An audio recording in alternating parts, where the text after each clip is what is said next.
I'd like to welcome our speakers today, Helen Barnes and Helen Stevens. Helen Barnes is a freelance social policy analyst and researcher. She was previously Principal Research Fellow in the Unemployment and Labour Market Disadvantaged Team at the Institute for Employment Studies and led their studies on the Employment and Support Allowance. Helen Stevens is a research officer at the Institute for Employment Studies. Her particular interest is of disadvantage in the labour market. She has worked on all the studies of the Employment and Support Allowance. But in this particular presentation, we're going to concentrate on the findings from the quantitative survey of Esa Claimants, which was a longitudinal survey which picked up people at 2 points in their claim. The first point was after they'd had a decision on their claim, which tended to be about 6 to 10 months into the claim, and then they were re-interviewed about 6 months after that. I suspect we may lapse into fleshing out certain things with facts that we know from the qualitative findings at some stage, but the focus is the survey. So this is the sort of schema for the presentation, that we'll talk first of all about the characteristics of people who claim ESA and about what they were doing before they had to make a claim for ESA because of sickness, and then what happened to their claim, what was the outcome of it when they made a claim, and then what happened to them longer term after their claim was either successful or unsuccessful, and what factors underlay a return to work. Just before I do that, I'll sketch on some policy context, which I imagine might be quite familiar to many of you in this room. Just revisit it briefly. So the policy context for bringing in ESA have been the growth in what was originally invalidity benefit became incapacity benefit really over the past 25 years. And policy concern about that sort of accelerated from the 1990s onwards. And a lot of that was focused on the statistical finding that once you had gone on to IB and been on it for 2 years, you were more likely to die getting that benefit than to go back to work.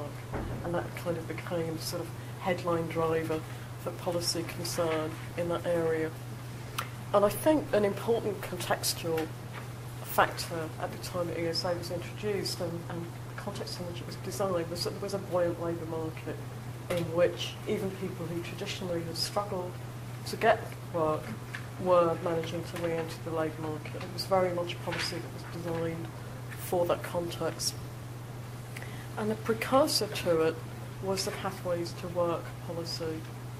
And that was introduced, I think, from about 2004. So it was a bit fuzzy to my mind, although I worked on the evaluation of pathways to work because it came in stages, initially in the areas with the highest numbers of IB claims, because they are quite geographically concentrated in the deindustrialised parts of the UK, and subsequently nationally. Now, Pathways to Work was different from ESA in that it essentially concentrated on trying to get people off benefit and into work. It was focused on exits from benefit.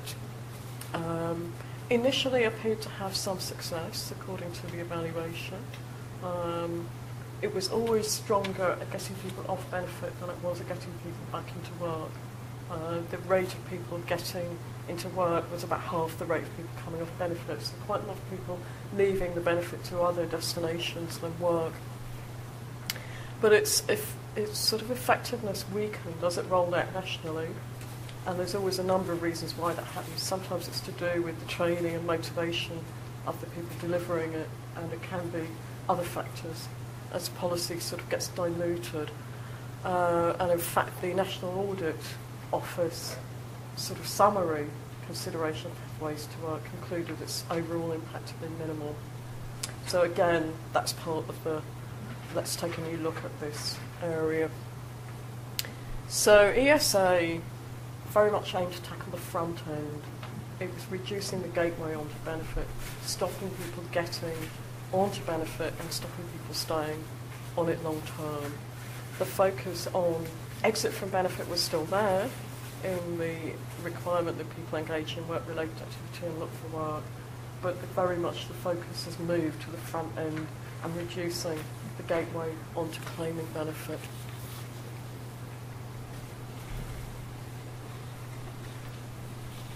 So it replaced incapacity benefit for new claimants in October 2008.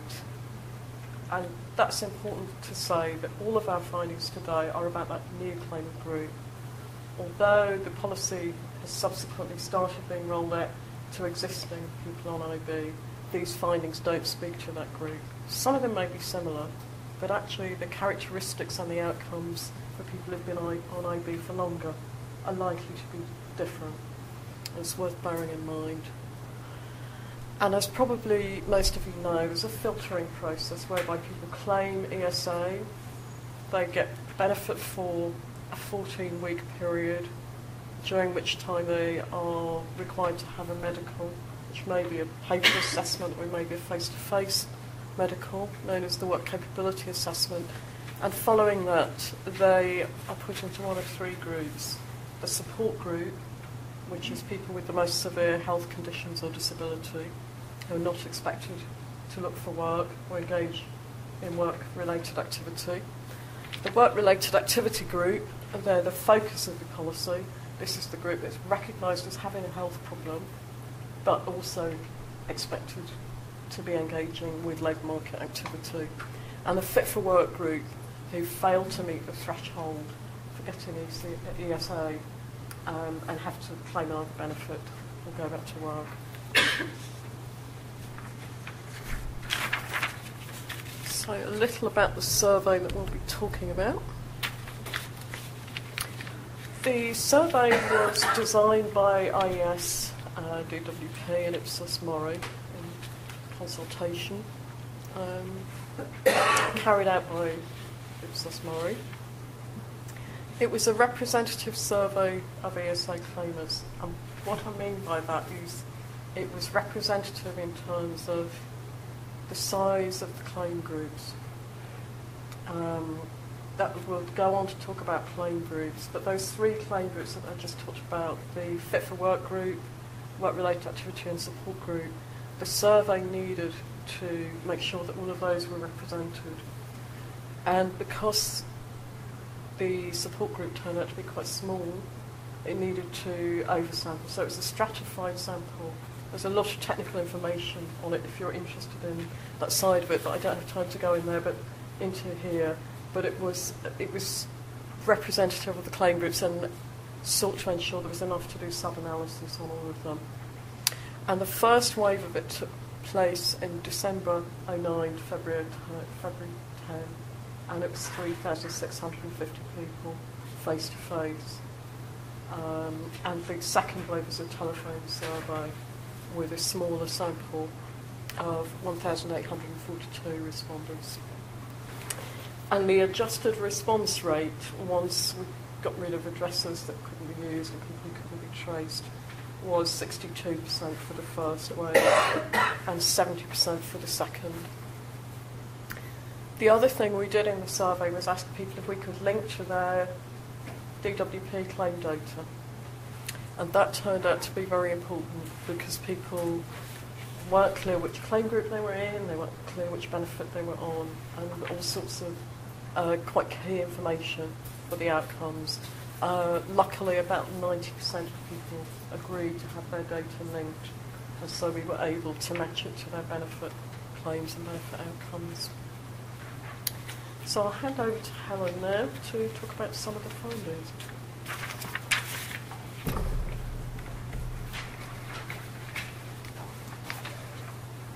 Okay, so a good place to start is by telling you a bit about the characteristics of ESA claimants. So firstly, in relation to their demographic characteristics, and then in terms of the type of health conditions they experienced. It's important to remember here, when I'm talking about ESA claimants, I'm talking about everyone who made a claim for ESA in our survey, so not just those who went on to be successful, so all claims. So in terms of demographic characteristics, there's really sort of three things that you should think about in relation to demographics. 3 points to take from this. The first relates to the age of ESA claimants. On average, ESA claimants are older than the general population of working age. So you've got 29% there are aged 50 or over, and that actually varied a little bit by claim group. So those who were allowed ESA and in the support group or the RAG group were slightly older than those who were found fit for work. And I think about 40+% of those in the support group were aged over 50. Second, if we think about the gender of ESA claimants, they were disproportionately male.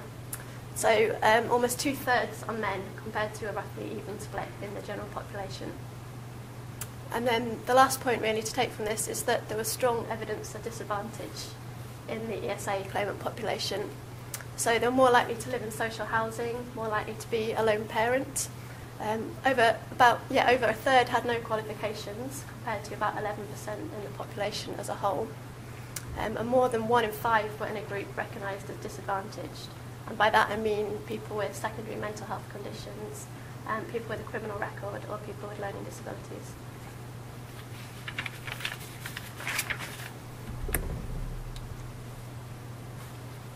So now if we look at the health conditions that claimants experienced, by far the most common conditions were musculoskeletal conditions and mental health conditions. As you can see, 37% musculoskeletal conditions, almost a third mental health conditions. And there were some key differences between the types of conditions people experienced by their demographic group. So mental health conditions were more common amongst women and younger claimants, and musculoskeletal conditions more common amongst the men and the older claimants. A high proportion, 2/3 of claimants reported that they had multiple health conditions, and over half said that their condition fluctuated. And in the survey we asked people what the cause of their condition was, and the majority said that their condition wasn't related to work.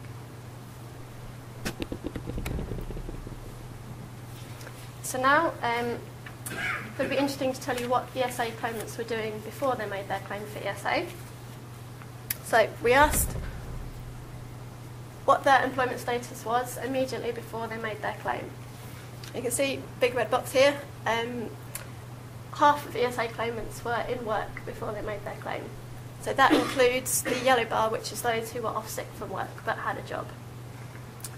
The other half were not in work immediately before their claim. And most of those, the biggest group, 26%, said they were unemployed and seeking work. And there were some differences there by gender. Women were more likely to say that they had come from a caring role, and men were more likely to say that they were in unemployment before their claim. And about half of this group were claiming an income replacement benefit. So that was mostly job seekers allowance and then income support.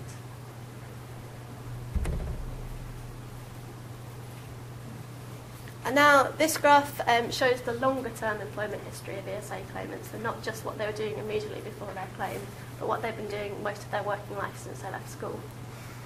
And you can see the big blue bars. Most of ESA claimants said that they'd spent most of their working life in steady jobs. But this graph is split between those who were in work before their claim, the 50% we saw in the previous slide, and those who were not in work. And you can see that there is kind of a key difference between these groups. Those who weren't in work before their claim had a more fragmented employment history overall. Only just over half of these people said that they'd spent most of their life in steady jobs, compared to 85% of those who were in work before their claim.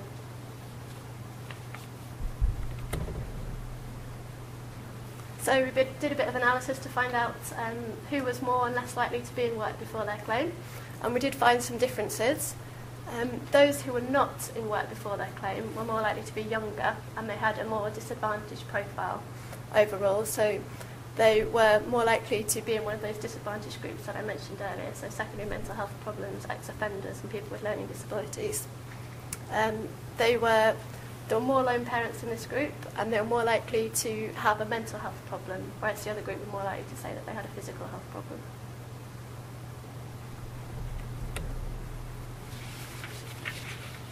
So now, if we look at the outcomes of ESA claims, so this relates to how many claims to ESA were successful and went on to be placed in the support group or the work-related activity group, and how many were unsuccessful. And I'll also talk about how people reacted to these claims, so what was the rate of appeal amongst those who weren't happy with the decision.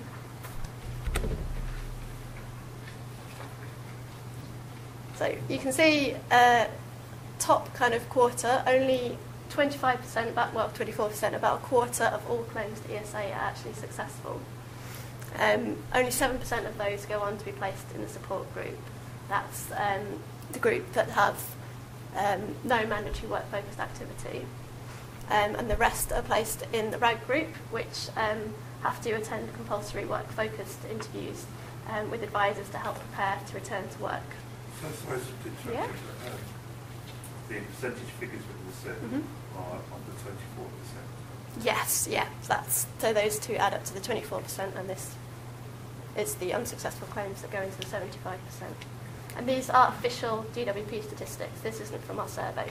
So these are the most recent cumulative figures up to October 2011, I think. Yeah, but can I just clarify, if you're asking about the demographics and so on, that we just spoke about, they're for everybody. Everyone is trying to make it. So that part of it is on flow. Yeah. Does that make sense? Yeah. Okay. And from the quality research, we found that actually there were quite a lot of people in the RAG group who had some quite severe health conditions. So the rest, 75% of the claims are unsuccessful. Just over half of those didn't actually go as far as reaching a claim outcome. They were either withdrawn by the claimant themselves before they attended a medical or before a decision was made. So that might be because of recoveries in their health, or they decided not to continue with their claim, or they were closed by Department for Work and Pensions, perhaps because they didn't fill in the right paperwork or they weren't financially eligible for ESA. Has there been any research done on that group and the follow-up, why they withdrawn? And Yes, actually. Yes, Yeah. we did a whole separate study about that. We've got a couple of slides on the unsuccessful ones later on, or maybe just one. But we do have a whole study on that group, yeah. Yeah. what is FFW? Oh, sorry, that's fit for work. So people who had a medical assessment and were deemed fit for work, so not eligible for the benefit.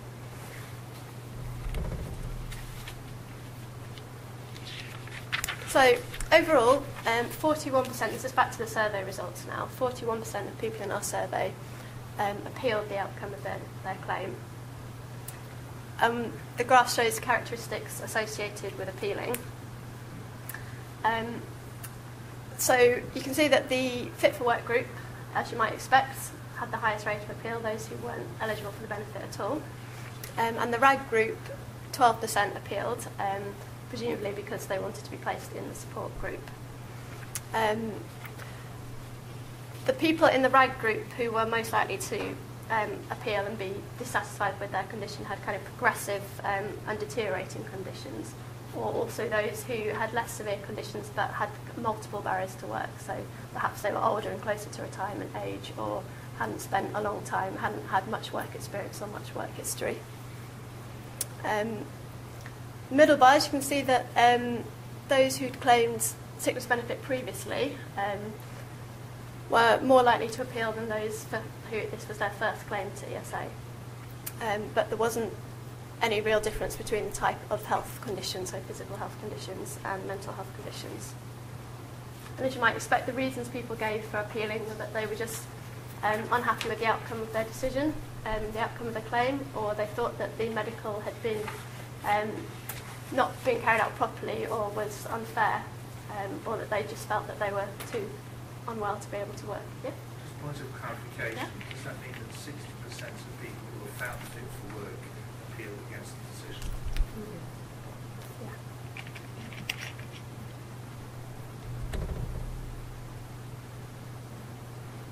So if you look at the success rate now, this is of people in the survey, 46% of those who appealed were successful. The appeal was found in their favour. over half of these received help with their appeal. You can see most commonly from Citizens Advice Bureau, or from a friend or relative, or from the doctor. And that's quite important because receiving help was actually a key factor in whether the appeal went on to be successful.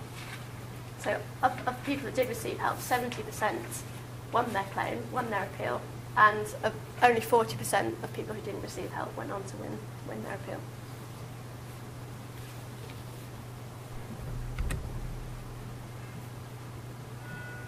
So now we'll move on to talk about what's the trajectories of successful claimants, so those who were in the support group or those who were in the work-related activity group.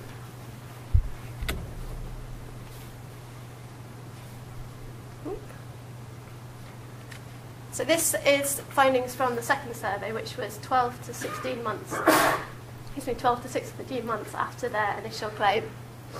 Bless you. Only about 1 in 10 of those in the support group and the RAG group of successful claimants had returned to work. And those in the support group that had returned to work tended to have more acute conditions that responded to treatment, so perhaps chemotherapy or surgery, rather than more long-standing health problems. The middle two lines are people that would still be claiming ESA, and you can see a high proportion of those in the work-related activity group, so those who, as it says on the tin, were required to undertake work-related activity. 55% of those considered themselves permanently unable to work.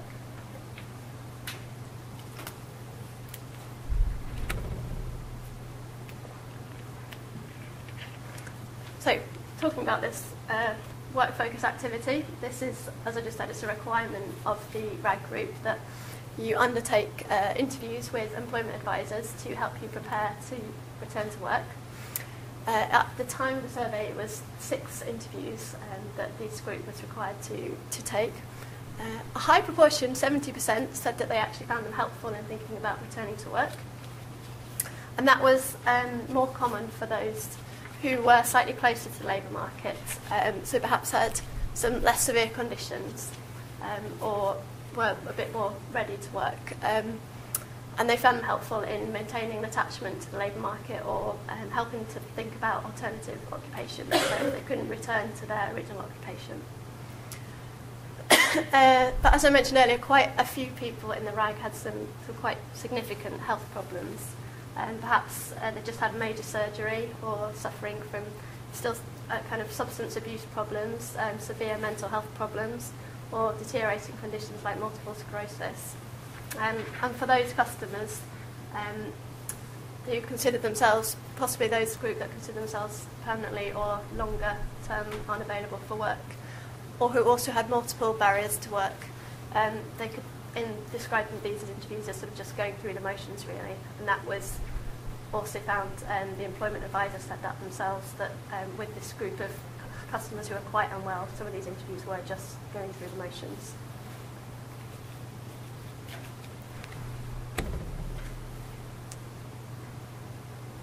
So we asked a number of questions about future expectations of those who are on ESA. And we asked how long they expected to stay on the benefit.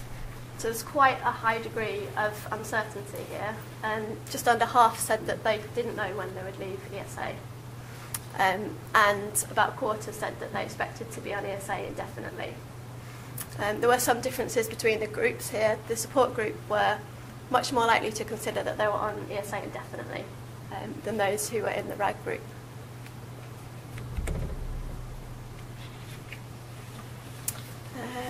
We also asked when they expected to look for work in the future. And a third of the RAG group said that they expected to look for work or be in work in 6 months' time. And that might seem to jar a little bit with some of the figures on the previous slides. And there was a degree of inconsistency between the answers in relation to future expectations of work. And you can think about this one in the context of work very much being kind of the socially desirable answer to this question. But amongst those who view themselves as permanently unable to work, it wasn't just those who had some severe conditions, that they had sort of more multiple barriers to work. So this included people with no qualifications or those who were not working prior to their claim, so that group that had quite a fragmented employment history. Excuse me. Also included older claimants closer to retirement age, and women, often women who had spent a long time out of work caring for children or who were currently caring for children. And that might seem quite realistic, really, in light of other research about multiple barriers to work and the chances of finding employment in relation to that. And in the qualitative research, that came out in terms of people's day-to-day experiences of their conditions and how realistic it was for them to return to work. So now you asked about unsuccessful claimants and what happens to unsuccessful claimants. So we've talked about successful claimants. It makes sense to tell you a little bit about what happened to those who weren't successful. So we have 2 points in time in relation to unsuccessful claimants. We asked them what they did immediately after their claim ended. And if we look at the right-hand column here, 80% of unsuccessful claimants said they either claimed another benefit, that's 43%, or they returned to work. And the rate of return to work was higher, as you might expect, amongst those who closed or withdrew their claim than those whose claim was actually disallowed by DWP. And this group who closed or withdrew their claim had more high rates of kind of recovery of their conditions, so had moved back into work.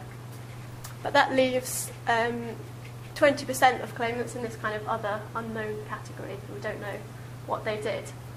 So I said we had some data 12 to 16 months on in the second survey, and the number who had returned to work was pretty much about the same, but the number who'd claimed another benefit had reduced quite significantly to about a quarter. That's probably got quite a lot to do with the fact that contributions-based job seekers allowance runs out after 6 months of your claim. So that means that this other unknown category had gone up to about 43% from 20% here. And we did do a qualitative study to explore the kind of destinations of these unsuccessful claimants. And there were a number of stories which came out of that, but we did find that there was a vulnerable group of customers who'd sort of fallen through the net or were living outside the benefit system. So they might have been being supported by family members or friends, or living off savings, often in some quite kind of unsustainable financial circumstances here.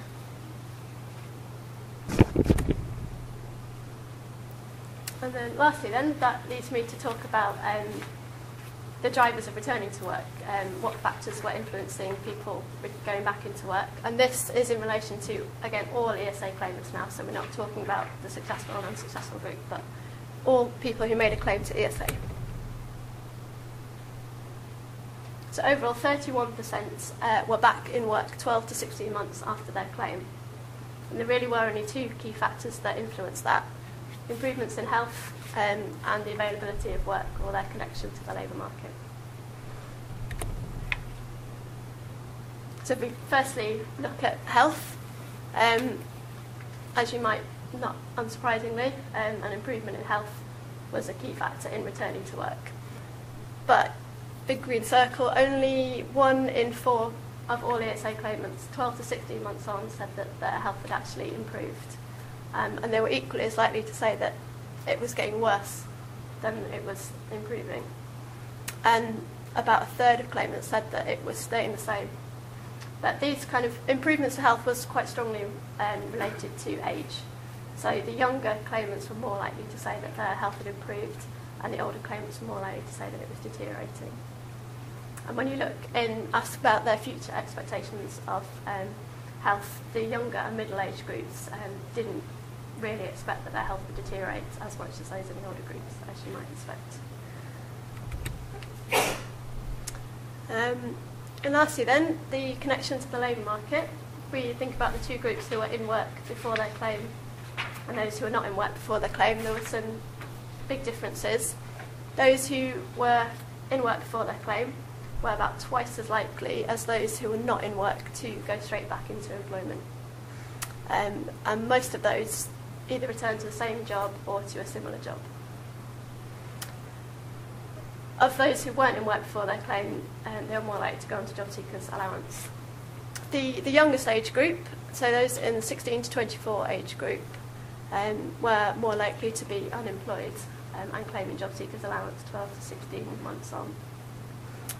And of all claimants who went on to ESA, about 40%, of all claimants who left ESA and went on to claim job seekers allowance, about 40% said they would benefit from additional help and support in relation to their health and managing their health conditions with work. So, Helen, yeah. in terms of, I know you wanted the drivers to return to work, could you tell us a bit more about the nature of claimants' interactions and their will-be or their interactions with their personal advisor, and is there anything done in terms of the interaction with the personal advisor in terms of helping them find or secure employment? Well, we've got the figure that said 70% did find them helpful, their work-focused interviews helpful in terms of thinking about a return to work.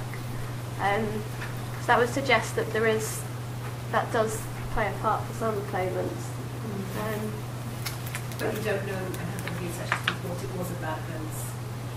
There's like what were there particular tools that were used by some advisors as opposed to other advisors who weren't successful in helping their claimants find work?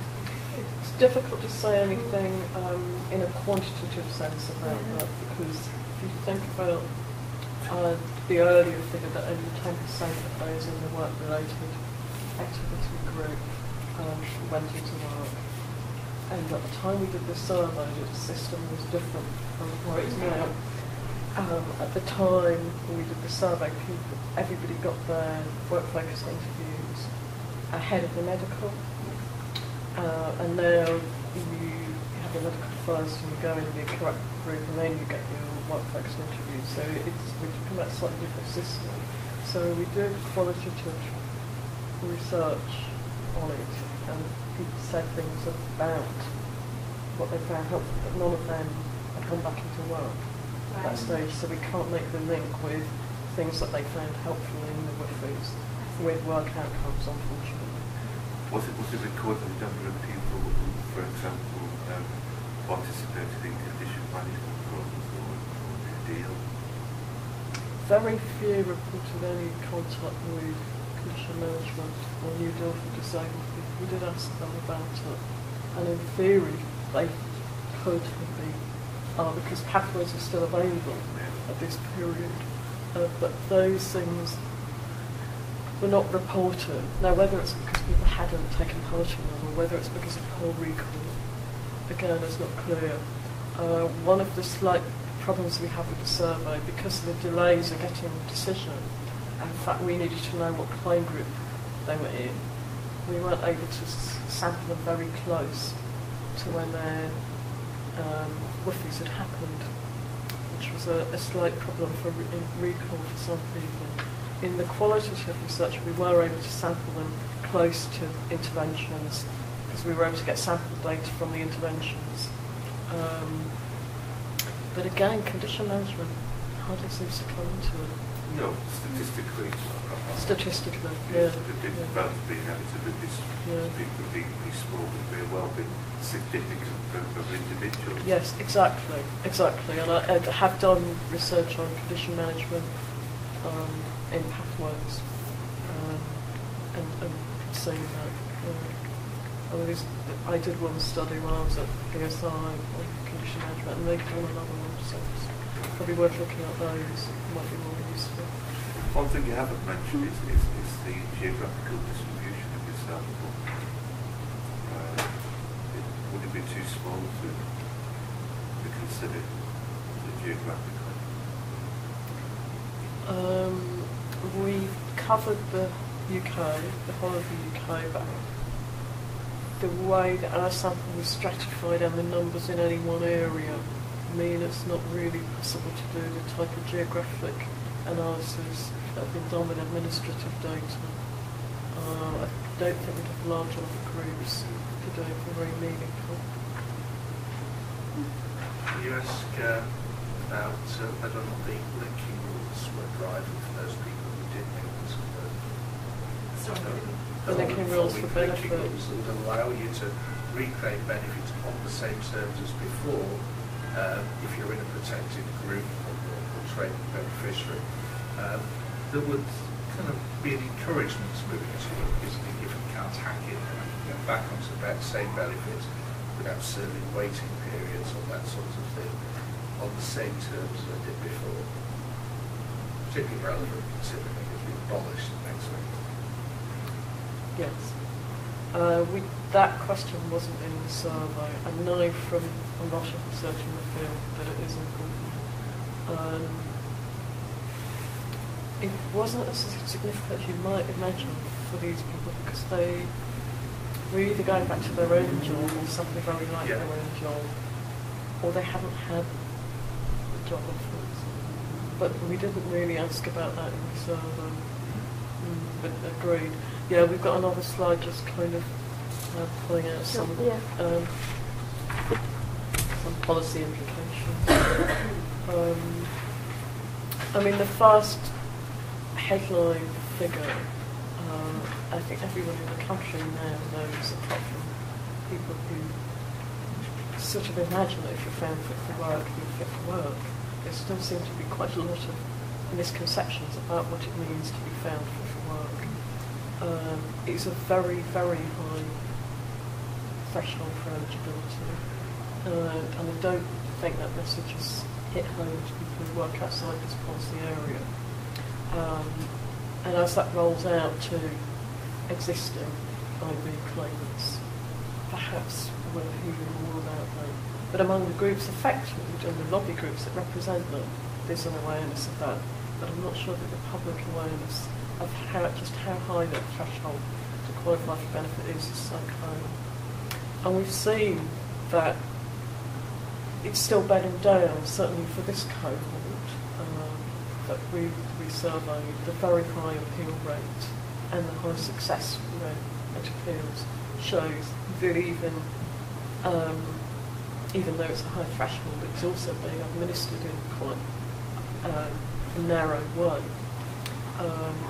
And one key issue of concern is that the current spending cuts and the proposed withdrawal of legal aid for welfare rights issues means that access to representation for appeals is likely to be drastically curtailed. There's a real issue about natural justice there.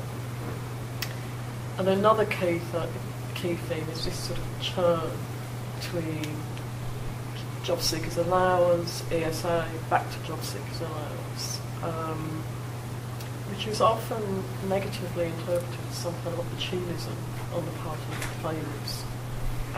Some of it is administratively driven. If you're sick for more than 6 weeks and you're on JSA, you have to claim ESA. Whereas if you were in a job, you get 28 weeks of statutory sick leave. So there's mechanisms for that. In theory, universal credit should get away from this artificial distinction between job seekers allowance and ESA. So those people who've gone back into the JSA have said they wanted more help with their health problems should in theory be able to access them through universal credit and through the work programme. But the mechanisms are still very unclear because there's still a need to distinguish between people who are recognised as having a health problem and people who are not. Work history and health, as we said, are the key influences on the trend, and that's entirely consistent with what was found in the earlier studies of new IB claims that Kevin Davison did some years ago. Those are the drivers of it, and they're not going to change. The low rates of return to work after 12 months, which have said around 10% for those in the work-related activity group, raise a real issue about the impact of abolishing ESA for people in the work-related activity group after that 12-month period. Now, the numbers of people affected, probably around a quarter. In our survey, people who said they had a partner and the partner was working, it's about 25% think the figures in the DWP impacts analysis are slightly lower, but they're somewhere in that ballpark. So they're the people who will lose net income. The other people, well, in theory, will be compensated through job seekers allowance or income support. But then, of course, they're into the conditionality regime of job seekers allowance, which is very different from even the proposed conditionality under ESA. And one of the things we found with the unsuccessful claims study was that people sort of self-selected out of claiming job seekers allowance because they knew they weren't well enough to do what was required of them, or because they thought their claim would be rejected by the advisors there. So that's the key point at which people can drop out of the system. The other key issue on which the jury is still out is what impact the work programme will have. There's so little understanding really what the outcomes for people in this group will be. And I see that the Child Poverty Action Group is saying that the conditionality required of people on ESA stops well short of them having to take a job offer. It means they have to go to courses or CV workshops or whatever if they're asked to do so. And everything else we know about the work programme, they can't achieve outcomes with other groups closer to the labour market. So the enthusiasm with which this group can work with, we don't really know. But yes, this isn't a group that is likely to return to work anytime soon.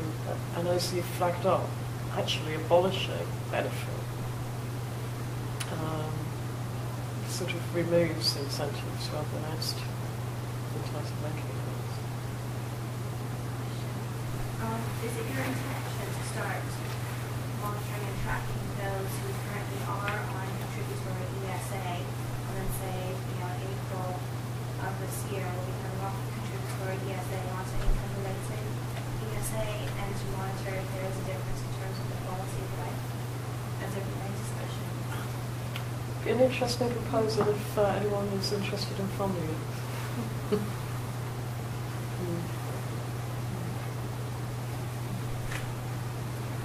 So yes, we're happy to take any questions. We've got another slide which is a shameless plug of all the reports that we've written, but I think over to you to carry on with the questions.